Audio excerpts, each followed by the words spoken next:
I'm from Afghanistan and Helmand province, uh, which is in north-south of Afghanistan. It's close to Pakistan and Iran. So they have two border with Pakistan and Iran, and one of the most dangerous province in Afghanistan. I came from. I don't want to talk about the history of Afghanistan because Shkofa already talked about history of Afghanistan. That who was Taliban, who was Abdurrahman, who is Pashtun, and who is Shia. I'm also Hazara and Shia. Uh, in 2009, I was working with Australian Army as a interpreter. And then I worked for 1 year, left Australian Army, then joined with a security group which was mixed from different countries like from New Zealand, Australia, British, America. In 2010, I worked for 2 years for that security company.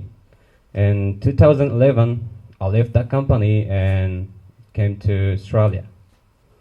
So the question is here, why I left the security company and why I left Australian Army and moved to Australia. It's very simple and easy. No one likes to leave their family, their friends, their hometown, and to migrate to another countries. There must be a reason. The reason was my life. Yeah. I worked with Australian Army. That was one reason. Second, I worked with a security company because the enemy of humanity, which is terrorist and Taliban, and at the moment ISIS, they are killing people and human very easy. I worked then at the end of 2010.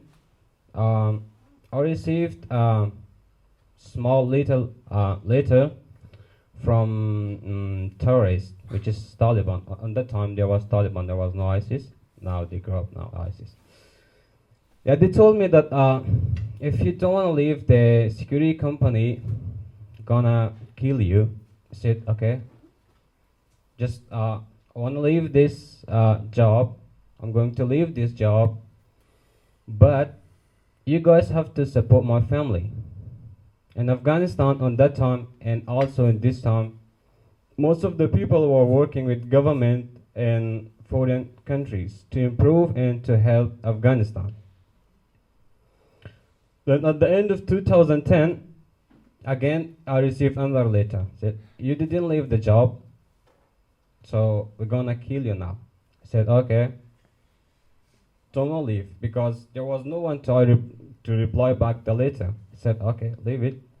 If they want to kill me, let them kill. And my father, he is also one of police officer. He said, he saw the letter, because I was hiding that letter. Then he saw the letter and told me, you have to leave the job. I said, no, because I finished my school year 12, then I went to uni. I did like for 1 year law, then I left that one as well. Because the situation of my family was not good. The salary which my dad was getting from government was not enough for my family. I was working with, then I joined with Australian Army, then went to security company. I said, no, I'm not going to leave this job. Because of this job, I left my uni. That was one of my dreams, to be a lawyer, because I was studying law. Then my dad said, no man, you have to leave it, because your life is important than your money to us. I said, no, I'm not leaving. Then after 2 weeks, they attacked on my house, and they smashed my youngest brother, which he was on that time 7 years old, and they broke his hand by AK-47, Kalashnikov. Yeah. Then I became compelled and made illegal passport, and came to Dubai. Yeah, I came to Dubai illegally. From Dubai, I came to Thailand illegally.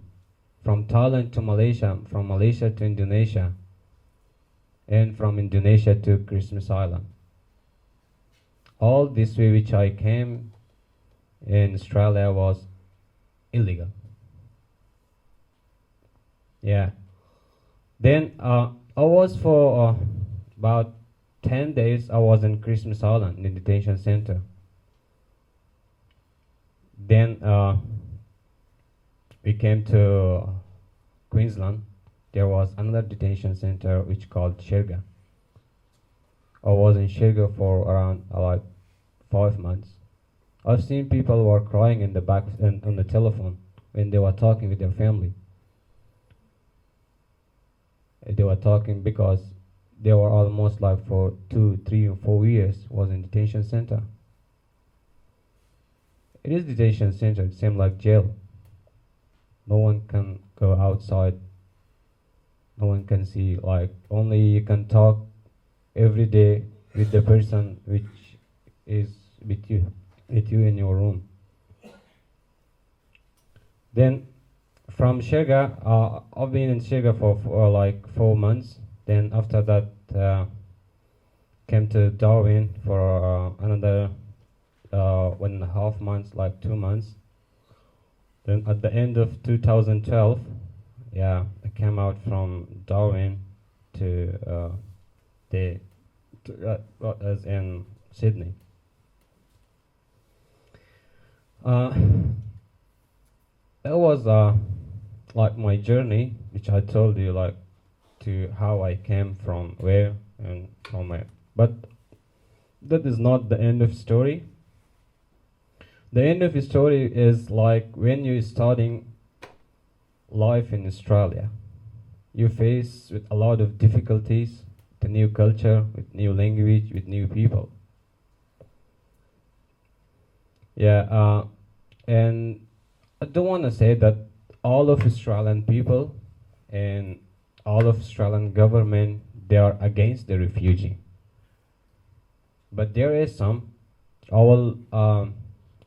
I'll tell you one of my experience, which when I came out from detention center, came in Sydney.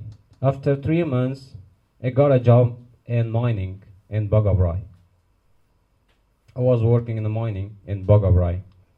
I worked for around 1.5 years in the mining. Yeah. When the people of that area, not all of them, some of them, when they were asking from me, and what's your background? Where are you from? I was saying that I'm from Afghanistan. You're Muslim? Yeah, I'm Muslim. They were acting like I am his enemy. But not all of them. Some of them. Yeah, because of that acting and because of that action, I left mining. I left my job. And second thing, when you are living in a community which 99% of the people respect you, only that 1% can make a hard life for you, that you have to leave that area. Otherwise, might be you will do the same action with him. But I didn't want to do that. I left the job. I said, no, this job is good for you guys. I don't want to work here anymore. And now I have a request from Australian government and Australian people, and I'm really thankful from Australian people that they support refugee. I really appreciate that. And I have one request from the Australian people. They have to know and they have to get information about the refugee, why they are leaving their countries, why they are leaving their countries. It's not simple.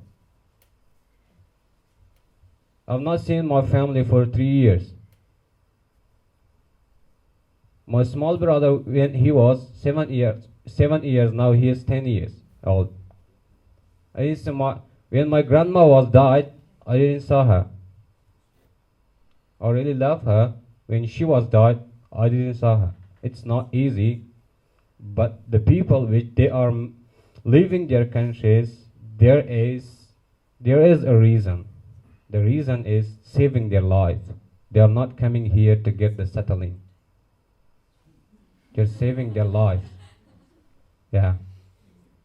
Okay. Again, thank you and thanks for your nice attention.